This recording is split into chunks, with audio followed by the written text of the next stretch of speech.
Hi friends, Santoshi టైలర్స్కు మీకు స్వాగతం అండి. ఈరోజు నేను మీకు చూపించేది 42 చెస్ట్ సైజ్ బ్లౌజ్ కటింగ్ అండి. చాలా ఈజీగా చూపిస్తాను. సో నా సైడ్ అయితే ఫోల్డింగ్ ఉంది, అవతల వైపున ఓపెన్స్ ఉన్నాయి కదా. ఇక్కడ కింద స్ట్రైట్గా లేదు కాబట్టి ఇలా నేను ఫస్ట్ లైన్ డ్రా చేసుకొని కట్ చేసుకుంటున్నాను. అయితే ఇప్పుడు నేను కట్ చేసే బ్లౌజ్ కస్టమర్ ఉంటారు కదా, తనకి చిన్న ముడత వచ్చినా తను ఒప్పుకోరు అనమాట. సో అలాగా తనకి బయట ఎక్కడ నచ్చక నా దగ్గరకు వచ్చారు. ఆల్రెడీ నేను ఒక బ్లౌజ్ కుట్టించాను, తనకి చాలా బాగా సెట్ అయింది, బాగా నచ్చిందని కూడా చెప్పారనమాట. సో అందుకనేసి ఇప్పుడు ఇంకో బ్లౌజ్ కూడా ఇచ్చారు. తన సైజ్ వచ్చేసి చెస్ట్ 42, నడుము వచ్చేసి 37 అనమాట.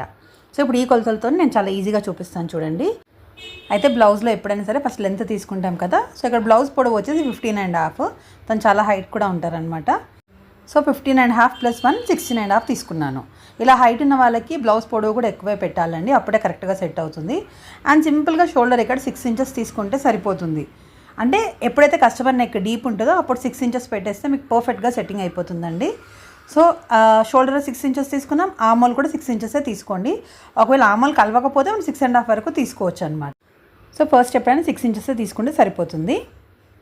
చూసారు కదా, ఇక్కడ నేను 1.2 పెడుతున్నాను, ఎందుకంటే మీకు చెప్పాను కదా 9 ఇంచెస్ కంటే ఎక్కువ డీప్ ఉంటే మాత్రము 1.2 గ్యాప్ పెడితే సరిపోతుంది. అదే 9 ఇంచెస్ కంటే పైకి ఉంటే మాత్రం 1.5 గ్యాప్ తీసుకుంటే సరిపోతుంది. అండ్ ఇక్కడ చెస్ట్ 42లో 4వ భాగం ఎంత అవుతుంది మనకి 10.5 అవుతుంది. అది డైరెక్ట్గా పెట్టి 2 ఇంచులు ఖర్చు కోసం కూడా పెట్టాను. ఇక్కడ నడుము వచ్చేసి 37 కదా, దాన్ని కూడా 4వ భాగం తీసుకుంటే 9.5. మళ్ళీ దానికి 1 ఇంచు డాట్ కోసం కలుపుకుంటాం కాబట్టి అది కూడా వేసాను. తర్వాత 2 ఇంచులు ఖర్చు కోసం కూడా పెట్టాను. ఇక్కడ మరీ డీటెయిల్ ఎక్స్ప్లెనేషన్ ఇవ్వట్లేదండి, ఎందుకంటే ఇంతకుముందు చాలా వీడియోస్లో నేను క్లియర్గా చెప్పాను. సో అందుకనేసి ఇక్కడ కొంచెం ఫాస్ట్గానే చెప్తున్నాను, కానీ మీరు ఆటోమేటిక్ మీకు ఆ 4తో డివైడ్ చేస్తే ఎంత వస్తుందో మీరు ఫోన్లో చూసుకున్నా తెలిసిపోతుంది. అంటే 42ని మనం ఫోన్లో క్యాలిక్యులేటర్ ఓపెన్ చేసుకొని 42 / 4 అని చేయగానే మనకి 10.5 అనేది వచ్చేస్తుంది అనమాట. ఆటోమేటిక్గా మీరు అట్లా ఈజీగా చూసుకోవచ్చు. సేమ్ అదే విధంగా నడుము 37 కదా, దాన్ని కూడా 4 భాగాలు చేసుకుంటే 9.5 వస్తుంది. దాని కింద 1 ఇంచు కలుపుకున్నాము, తర్వాత 2 ఇంచులు మార్జిన్ కోసం వేసుకున్నాం. ఇక్కడ వరకు అయిపోయింది. నెక్స్ట్ ఇప్పుడు నెక్ డీప్ దగ్గర చెప్తాను చూడండి. అయితే ఇక్కడ కస్టమర్ నెక్ డీప్ వచ్చేసి 10.5 అనమాట.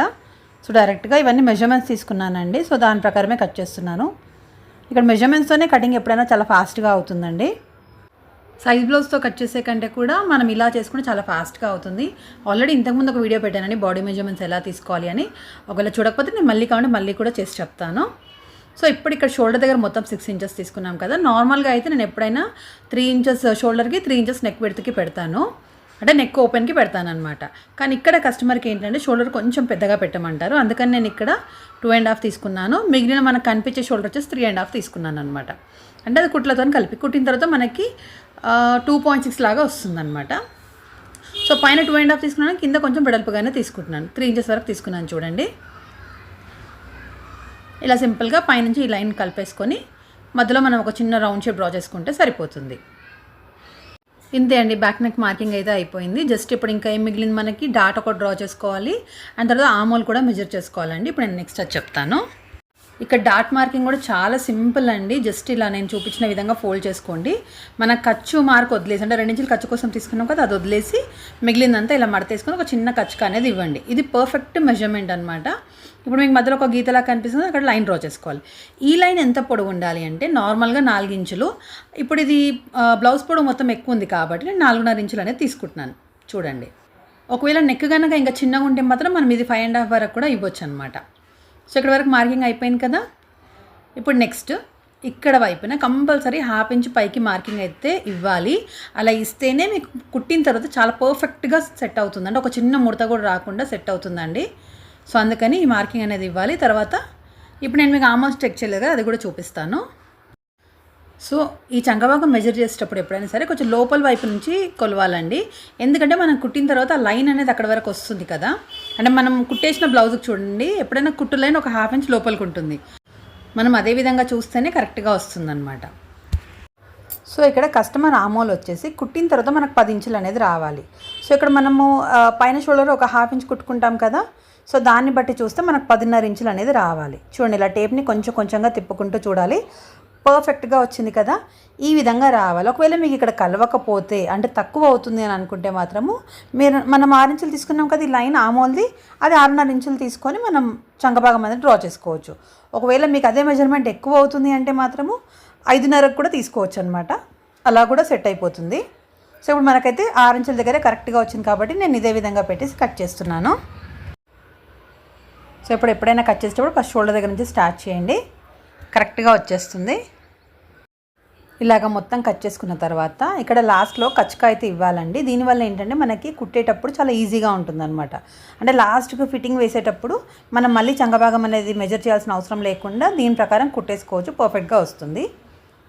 అదే కొత్త వాళ్ళైతే మాత్రం ఒకసారి కొలుచుకున్నా తప్పలేదండి. అప్పుడు ఎందుకంటే కుట్టేటప్పుడు కొంతమంది బాగా సాగదీస్తారు క్లాత్ని, అప్పుడు మనం తీసుకున్న మెజర్మెంట్ కంటే బట్ట సాగిపోతూ ఉంటుంది. సో రెండు కూడా చెక్ చేసుకుంటే బెటర్ ఉంటుంది. ఆల్రెడీ ప్రాక్టీస్ అయిన వాళ్ళకైతే కచ్చక ప్రకారం వేసినా సెట్ అయిపోతుంది.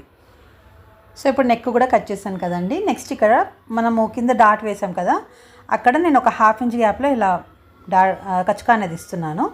చూడండి, రెండు వైపులో ఒకేసారి వచ్చేస్తుంది అట్లా కచ్చక ఇస్తే. అంతే, ఇక్కడ ఒక 1/2 ఇంచ్, అక్కడ ఒక 1/2 ఇంచ్ అనేది మనం పట్టుకొని కుట్టేసుకోవాలి. సో వెనకాల కూడా మార్కింగ్ అలాగే వేసేసాను. ఇప్పుడైతే బ్యాక్ పార్ట్ కటింగ్ అయితే అయిపోయిందండి. నెక్స్ట్ ఇప్పుడు హ్యాండ్స్ కటింగ్ అనేది చూపిస్తాను. సో ఇప్పుడు హ్యాండ్స్ కటింగ్ కోసం అయితే మళ్ళీ మిగిలిన క్లాత్లో లాస్ట్కి అంటే చివరన ఏ క్లాత్ అయితే ఉందో దాన్ని ఇట్లా 4 మడతలు వేసేసుకొని కింద ఫస్ట్ స్ట్రైట్గా కట్ చేసుకోవాలి. తర్వాత చేయి పొడవు ఎంత ఉందో చూసుకోవాలండి. ఇక్కడ చేయి పొడవు వచ్చేసి 11 ఇంచెస్ కావాలి. దానికి ఇంకో 1 ఇంచ్ కలుపుకుంటే 12 ఇంచెస్ అవుతుంది కదా. ఈ విధంగా మార్కింగ్ అనేది వేసేసుకోవాలి. తర్వాత ఇదే 12 ఇంచెస్ అవతల వైపు కూడా మార్క్ వేసుకోవాలి. ఇప్పుడు నెక్స్ట్ ఇక్కడ హ్యాండ్ డౌన్ కావాలి కదా. సో నేను ఇక్కడ 3.5 ఇంచుల కిందికైనా తీసుకుంటున్నాను. ఒకవేళ మీకు ఇష్టమైతే 4 ఇంచులు కూడా తీసుకోవచ్చు, అది కూడా సెట్టింగ్ బాగుంటుంది. కాకపోతే ఇక్కడ నేను ఆల్రెడీ లాస్ట్ టైం మాత్రం 3.5 కట్ చేశాను కాబట్టి నేను ఇదే మెజర్మెంట్తో కట్ చేస్తున్నాను. ఇక్కడ హ్యాండ్ డౌన్ వచ్చేసి 7 ఇంచెస్ అనమాట. సో తర్వాత ఇక్కడ అవతల వైపునంతా జాయింట్ పడుతుందండి, అది మనం లాస్ట్లో కట్ చేసుకుందాము. సో నార్మల్గా అయితే ఎప్పుడైనా చంకభాగం దగ్గరే జాయింట్ అనేది పడుతుంది, కాకపోతే తన చేయి సైజ్ కూడా కొంచెం లావుగా ఉంది కాబట్టి మనం ఇక్కడ కింద వైపున కూడా జాయింట్స్ అనేవి పడతాయి అన్నమాట. మనం ఇలా ఫోల్డ్ చేసినప్పుడు ఒక సైడ్ ఫోల్డింగ్ అనేది ఉంటుందండి, అది కూడా కట్ చేసి ఓపెన్ చేసేసుకోవాలి. తర్వాత లోతు మార్కింగ్ కోసం అనేసి మనం ఇప్పుడు ఇలా మొత్తం చైన్ మొత్తం ఓపెన్ చేసుకొని 2 లేయర్స్కి మాత్రమే లోతు అనేది కట్ చేసుకోవాలి. సో ఇక్కడ తన ఆమోలు వచ్చేసి 10 ఇంచులు కదండి. సో ఇంకా బయట వైపుకి జాయింట్ అనేది పడుతుంది. ఇంకా నేను ఇక్కడ అందాజు ప్రకారం అయితే ఇది లోతు అనేది కట్ చేస్తున్నాను. సో ఇక్కడ లోతు మాత్రం కంపల్సరీ ఒక 6 పాయింట్లు లోపల వైపుకి అయితే ఉండాలి. అలా తీసుకుంటేనే ఫిట్టింగ్ అనేది చాలా పర్ఫెక్ట్గా వస్తుంది. సో ఇవన్నీ చిన్న చిన్న పాయింట్స్ వల్ల మనం కటింగ్ అనేది చాలా పర్ఫెక్ట్గా చేస్తే కుట్టేటప్పుడు కూడా కరెక్ట్గా కుడితే కస్టమర్కి ఎటువంటి ముడతలు లేకుండా కరెక్ట్గా సెట్ అవుతుందండి. సో ఇప్పుడు ఇక్కడ లోతు మార్కింగ్ కూడా అయిపోయింది కదా, చూసారు కదా, ఇంత గ్యాప్ అయితే ఉండాలి. సో మనకు బ్యాక్ పార్ట్ అయిపోయింది, హ్యాండ్స్ కూడా అయిపోయింది. ఇక్కడ నేను హ్యాండ్ రౌండ్ 7 అని చెప్పి కూడా రాశాను అనమాట. సో ఇప్పుడు మిగిలిన క్లాత్లో మనము హ్యాండ్స్ ఎక్కడైతే కట్ చేసామో ఇక్కడ ఇట్లా రౌండ్ షేప్ లాగా వస్తుంది. సో బ్యాక్ పార్ట్ షోల్డర్ ఉంటుంది కదా, అది మనం ఆ రౌండ్ దగ్గర వచ్చేటట్టుగా సెట్ చేసుకోవాలి. ఇది పర్ఫెక్ట్ క్రాస్ కటింగ్ అండి, కరెక్ట్గా వస్తుందన్నమాట. క్రాస్ కూడా మనకి ఇది కరెక్ట్గా అంటాం అనమాట. నార్మల్ క్రాస్ అయితే వేరేలాగా వేస్తాము. సో ఇది వచ్చేసి ఎక్కువ క్రాస్ అనేది వస్తుందన్నమాట. అండ్ ఇప్పుడు నేను చూపించే వైపు బయటికి వచ్చినా పర్లేదని, ఎందుకంటే కటింగ్లో వెళ్ళిపోతుంది. ఇలా మొత్తం చుట్టూరా అంతా సెట్ అయ్యేటట్టుగా చూసి మనం ఫస్ట్ క్లాత్ని సెట్ చేసుకున్న తర్వాతనే కటింగ్ అనేది చేసుకోవాలి. సో ఇక్కడ ఫస్ట్ అయితే నేను మొత్తం మార్కింగ్ అనేది వేసేస్తున్నానండి. పైన చూసారు కదా, పైన కొంచెం షోల్డర్ 2.5 తీసుకున్నాము నెక్ విడ్త్ దగ్గర. తర్వాత కింద ఎక్కువ బ్రాడ్ వేసాను కాబట్టి అదే విధంగా మార్క్ అయితే వేస్తున్నాను. ఈ చంకభాగం దగ్గర కూడా ఒక లైన్ అనేది డ్రా చేస్తున్నాను. దానివల్ల మనకి లోతు తీసుకోవడానికి చాలా ఈజీగా ఉంటుంది. సో ప్రజెంట్ ఎట్లా ఉందో బ్లౌజ్ యాజ్ ఇట్ ఈజ్ మొత్తం ఎలా ఉందో అలాగే మార్కింగ్ అయితే వేసేస్తున్నాను. ఇక్కడ వరకు అయిపోయిన తర్వాత ఇప్పుడు ఫస్ట్ లోతు అనేది నేను మార్కేసి చూపిస్తాను. మనం డ్రా చేసుకున్న లైన్కి ఒక 1/2 ఇంచ్ లోపల వైపుకి తీసుకొని మార్క్ వేసుకొని కట్ చేసుకుంటే సరిపోతుంది. సో నెక్స్ట్ ఇక్కడ నేను ఫ్రంట్ నెక్ అని చేస్తున్నాను. అంటే ఇది ఇక్కడ లాస్ట్ టైం తనకు 7.5 పెట్టానని కరెక్ట్గా వచ్చిందన్నారు. సో నార్మల్గా అయితే హెవీ చెస్ట్ ఉన్నప్పుడు ఎప్పుడైనా సరే 7, 7.5, 8 ఇంచెస్ వరకు కూడా పెట్టొచ్చు. అది కస్టమర్ ఇష్టాన్ని బట్టండి. సో ఇక్కడ కింద అయితే నేను బ్రాడ్ అనేది 3.5 తీసుకున్నాను. అంటే పైన షోల్డర్ 2.5 తీసుకున్నాం, కింద 3.5 తీసుకున్నాము. ఈ విధంగా పెట్టడం వల్ల ఫ్రంట్లో రౌండ్గా వస్తుందండి షేప్, చాలా బాగుంటుంది. సో డెఫినెట్గా ఇట్లా కొంచెం బ్రాడ్గానే ట్రై చేయండి. నెక్స్ట్ ఇక్కడ గ్యాప్ వచ్చేసి నేను 4.2 తీసుకున్నాను. ఎందుకు అంటే మనకి చెస్ట్ 42 అంటే ఇంతకుముందు కూడా చెప్పానండి, 42 మధ్యలో ఒక పాయింట్ పెడితే 4.2 అవుతుంది. ఈ విధంగా మెజర్మెంట్ తీసుకుంటే కరెక్ట్గా వచ్చేస్తుంది అనమాట. సో ఇక్కడ నేను 4.2 గ్యాప్ పెట్టి ఒక లైన్ అనేది డ్రా చేసుకున్నాను. తర్వాత ఇక్కడ ప్లీట్ లెంత్ అనేది ఎలా మెజర్ చేయాలో కూడా ఇంతకుముందు కూడా చెప్పానండి. అయితే మనము చెస్ట్ ఎంతైతే తీసుకున్నామో దానికి 1.5 ఇంచ్ కలుపుకోవాలి. సో చెస్ట్ తీసుకుందేమో 10.5 ఇంచెస్, దానికి ఒక 1.5 ఇంచ్ కలిపితే 12 ఇంచెస్ అవుతుంది. కాకపోతే ఇక్కడ కస్టమర్ మెజర్మెంట్స్ వచ్చేసి డైరెక్ట్గా తీసుకున్నాను కాబట్టి కొంతమంది హెవీ చెస్ట్ ఉన్నా సరే చెస్ట్ సైజ్ అనేది అంటే ప్లీట్ లెంత్ అనేది పైకే ఉంటుందన్నమాట. సో తన సైజ్ వచ్చేసి 11 ఇంచెస్ అండి, అందుకని ఒక ½ ఇంచ్ కిందికి తీసుకోవాలి కాబట్టి 11.5 తీసుకున్నాను. అండ్ కింద వచ్చేసి 13.6 అనమాట, అందుకని ఇంకో ½ ఇంచ్ కిందికి తీసుకుంటే 14.2 అనేది తన మెజర్మెంట్స్లో వచ్చిందనమాట. అంటే ఇందాక నేను చెప్పిన మెజర్మెంట్లో కూడా తీసుకోవచ్చు, అంటే 10.5కి 1.5 ఇంచ్ కలుపుకుంటే 12 ఇంచెస్ వస్తుంది కదా, అలాగా 12 ఇంచెస్ మార్కింగ్ వేసుకొని కింద 3 ఇంచెస్ డౌన్ తీసుకున్నా సరిపోతుంది. కానీ ఇక్కడ ఆల్రెడీ బాడీ మెజర్మెంట్స్ ఉన్నాయి కాబట్టి నేను ఎగ్జాక్ట్గా దాని ప్రకారమే పెడుతున్నానండి. ఇప్పుడు ఇక్కడ మెయిన్ డాట్ షేప్కి నేను అటు ఇటుగా 1.1 మార్కింగ్ తీసుకొని ట్రయాంగిల్ షేప్ అయితే డ్రా చేశానండి. ఇప్పుడు ఒక స్ట్రైట్ లైన్ డ్రా చేశాను కదా, అది ఎందుకు అంటే హుక్స్ పట్టి వైపున కరెక్ట్గా మార్కింగ్ చేసుకోవడానికి అనమాట. నార్మల్గా ఇలా మనం పై వైపున ఒక 2 ఇంచులు తీసేసుకోవచ్చు అనమాట. ఈ విధంగా మనకు షేప్ అనేది చాలా పర్ఫెక్ట్గా వస్తుంది చూడండి. సో హుక్స్ పట్టీకి దీనికి ఎంత గ్యాప్ ఉండాలి అంటే ఈ విధంగా వేసుకోవచ్చు. సో ఇక్కడ అయిపోయింది కదా. ఇప్పుడు నెక్స్ట్ ఇక్కడ వైపున మనము ఖర్చు మార్కులు డ్రా చేయలే కదా ఇందాక, అంటే 2 ఇంచుల మార్జిన్ అనేది తీసుకున్నాం కదా, ఇప్పుడు ఆ లైన్ అయితే డ్రా చేస్తున్నాను. ఎందుకంటే పైన ఆల్రెడీ నేను మార్కింగ్ అనేది వేసేసుకున్నాను కాబట్టి ఈజీగా ఉంటుంది. తర్వాత నార్మల్గా అయితే ఇక్కడ కింది వైపు నుంచి 2 ఇంచులు అనేది తీసుకుంటాము, కానీ బ్లౌజ్ పొడవు చాలా పెద్దగా ఉంది కాబట్టి నేను 2.5 ఇంచులు అనేది తీసుకున్నాను అనమాట. సో ఇప్పుడు ఆ మార్కింగ్కి నేను ఇలా స్ట్రైట్గా ఒక లైన్ అనేది డ్రా చేశాను. సో ఇక్కడ వరకు మ్యాక్సిమం అయిపోయినట్టండి. ఇప్పుడు జస్ట్ లోపల డాట్స్ ఎలా వేయాలో చూపిస్తున్నాను. ఈ మెయిన్ డాట్ దగ్గర నుంచి ఒక ½ ఇంచ్ అనేది పైన ఒక చిన్న మార్క్ అనేది వేసుకోండి. ఆ మార్కింగ్కి స్ట్రైట్గా ఒక లైన్ డ్రా చేసుకోవాలి అంతే. సో ఇక్కడ మనకు హుక్స్ పట్టి మార్కింగ్ అనేది వచ్చేస్తుంది అనమాట. చూసారు కదా, హుక్స్ పట్టి సైడ్ డాట్ మార్కింగ్ అయిపోయింది. ఇక్కడ చంగభాగం సైడ్ ఏంటంటే ఈ లైన్కి స్ట్రైట్గా ఈ విధంగా పెట్టుకొని ఒక లైన్ డ్రా చేసుకోవాలి. సో ఇక్కడ మధ్యలో నుంచి గ్యాప్ వచ్చేసి మనకు ఒక 2 ఇంచులు ఉంటే సరిపోతుంది చూడండి. ఎంత ఈ విధంగా పెట్టేసుకొని అక్కడ ఒక అడ్డం గీత వేసేసుకుంటే సరిపోతుంది. సో ఇప్పుడు 3 డాట్స్ అయితే అయిపోయాయి కదండి. ఇక్కడ లాస్ట్ 4th డాట్ వచ్చేసి ఈ 2 డాట్స్కి మధ్యలో వేయాలి. ఇలా అక్కడ 2 ఇంచుల గ్యాప్ ఉంటే సరిపోతుంది. సో 4 డాట్స్ అయిపోయాయి కదా. ఇది మాత్రం కుడితే చాలా పర్ఫెక్ట్గా వస్తుందండి, షేప్ చాలా బాగుంటుంది.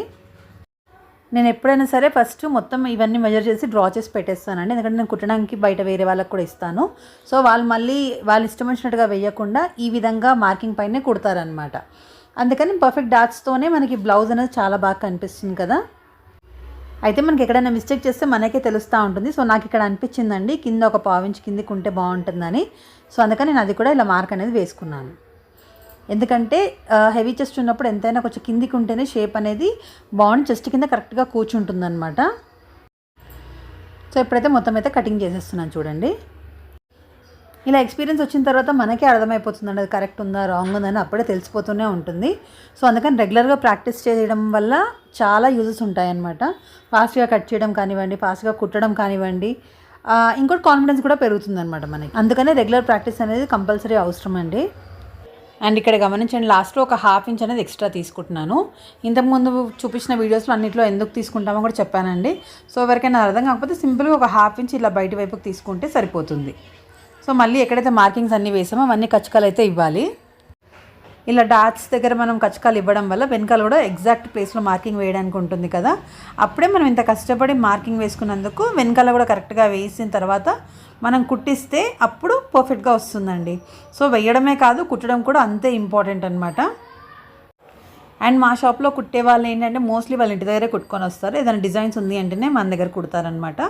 సో నేను మీకు ముందు వీడియోస్లో అది కూడా చూపిస్తానండి, వాళ్ళు ఎంత ఫాస్ట్గా కుడతారు, ఎలాంటి డిజైన్స్ కుడతారు, డిజైన్స్ కుట్టేటప్పుడు ఎలాంటి టిప్స్ అనేవి యూస్ చేస్తారు, ఇవన్నీ కూడా నేను ముందు వీడియోస్లో ఖచ్చితంగా చూపిస్తాను. అది కూడా మీకు ఇష్టమైతేనే అండి, మీరు నాకు కామెంట్ సెక్షన్లో చెప్తే తప్పకుండా అవన్నీ వీడియోస్ కూడా చేసి చూపిస్తాను. ఈ బ్లౌజెస్ కానివ్వండి, డ్రెస్సెస్ కానివ్వండి, శారీ ఫాల్స్ పీకో అయినా సరే, ఏది స్టిచ్చింగ్లో రాకపోయినా సరే మీరు ఒక పీకో మిషన్ తెచ్చిపెట్టుకున్నా సరే అండి, అది కూడా ఒక చిన్న ఇన్కమ్ లాగా బాగుంటుంది. సో డెఫినెట్గా దాని మీద కూడా వీడియోస్ చేస్తాను మీకు నచ్చితేనే. లేదా మీకు ఇంకేమైనా కటింగ్స్లో స్టిచ్చింగ్లో ఏమైనా డౌట్స్ ఉన్నా కూడా మీరు నాకు కామెంట్ సెక్షన్లో అడగండి, తప్పకుండా మీ డౌట్స్ అనేది క్లారిఫై చేస్తానండి. సో ఇప్పుడు లాస్ట్కి అయితే క్రాస్ బెల్ట్ కట్ చేస్తే సరిపోతుందండి. సో క్రాస్ బెల్ట్కి ఏంటంటే మిగిలిన క్లాత్ అయితే తీసుకున్నాను. ఇక్కడ నేను కింద స్ట్రైట్ లైన్ అనేది డ్రా చేశాను అనమాట. ఇలా ప్రాక్టీస్ ఉంటే మాత్రం సింపుల్గా మనకి ఎటువంటి స్కేల్ లేకుండానే డ్రాయింగ్ అనేది వచ్చేస్తుంది. సో ఇక్కడ క్రాస్ బెల్ట్ పొడవు ఎంత ఉండాలి అంటే మనకి నడుము సైజ్ వచ్చేసి 9.5 కదా, దానికి ఒక 2 ఇంచులు కలుపుకొని తీసుకున్నాను. సో ఇక్కడ లాస్ట్లో లైన్ అనేది అంటే క్లాత్ లేదు కాబట్టి నేను ఇంక అవతల వైపుకి తీసుకున్నాను మార్కింగ్. అటువైపున 3.5 ఇంచులు, ఇటువైపున 3 ఇంచులు. ఇవే కొలతలండి, మ్యాక్సిమం ఎవరికైనా సరిపోతుంది. లేదు కొంచెం డౌట్ ఉంది అనుకుంటే ఇంకొంచెం పైకి కూడా పెట్టుకోవచ్చు అనమాట. 3.5 దగ్గర ఇంకో పావు ఇంచ్ అనేది పెంచుకోవచ్చు. సో ఇక్కడ నేను మాత్రము హుక్స్ పట్టి సైడ్ ఏమో 3.5 తీసుకున్నాను, ఇక్కడ కుట్లు వచ్చే వైపు ఏమో 3 ఇంచులు అనేది తీసుకొని ఇలా కొంచెం కర్వ్ షేప్ లాగా డ్రా చేసుకున్నానండి. సో ఇంతే, సింపుల్గా ఇది కట్ చేసుకుంటే అయిపోతుంది. మన బ్లౌజ్ కటింగ్ అయితే టోటల్గా కంప్లీటెడ్ అండి. అంటే నేను ఇక్కడ లైనింగ్ మాత్రమే మీకు కటింగ్ అయితే చూపించాను, మిగిలింది మెయిన్ పీస్ అయితే మనం దానిపైన పెట్టి కట్ చేయడమే కదా. సో అన్ని వీడియోస్లో చూపించాను కాబట్టి ఇక్కడైతే చూపించట్లేదు, ఎందుకంటే వీడియో లెంత్ అనేది మరీ ఎక్కువ అయితే కూడా మనకి అంత ఇంట్రెస్ట్ రాదు కదా. సో మెయిన్ ఏదైతే అవసరమో అదైతే చూపించాను. సో 42 చెస్ట్ సైజ్ బ్లౌజ్ది మీకు ఎంత ఈజీగా అర్థమైందని అనుకుంటున్నానండి. నచ్చితే ప్లీజ్ వీడియోని లైక్ చేయండి, షేర్ చేయండి. కొత్తగా ఎవరైనా చూసినట్లయితే ప్లీజ్ ఛానల్ని సబ్స్క్రైబ్ కూడా చేసుకోండి. Thank you so much for watching.